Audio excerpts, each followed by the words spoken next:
មេឃខៀវស្រឡាខ្យល់បក់ត្រសៀកាត់វាលស្រែការអង្គាសីលរីកក្បែររបងផ្ទះយើងហើយណាអ្នកភូមិផងរបងជាមួយ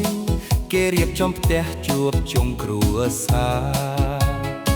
លើសូតែសពចម្រៀងសង្ក្រាន្តបានលឺមកពីទីវត្តអារាមបងអើតសំឡឹងមើលទៅផ្លូវលំចូលភូមិឃើញគេមកជុំភ្នែកបងចាប់ផ្ដើមរកកំចាស់ថ្លៃឃើញតែឡានគេដឹកអីវ៉ាន់នឹងញញឹមស្រស់ស្រាយចោអូននៅឯណាទៅថ្លៃបាត់សូនឈឹងមិនឃើញមកដល់ឆ្នាំនេះតើអូនមកទេមាសមេប្រលឹងបងអើយ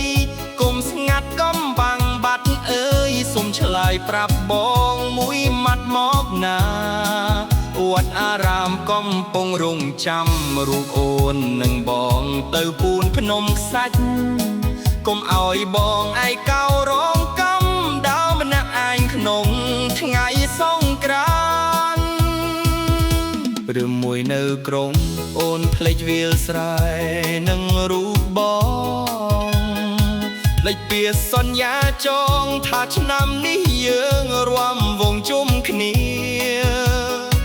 កុំឲ្យម៉ែអូននិងម៉ែបងចាំផ្លូវកូនទាំងក្តីម្នេះម្នេះ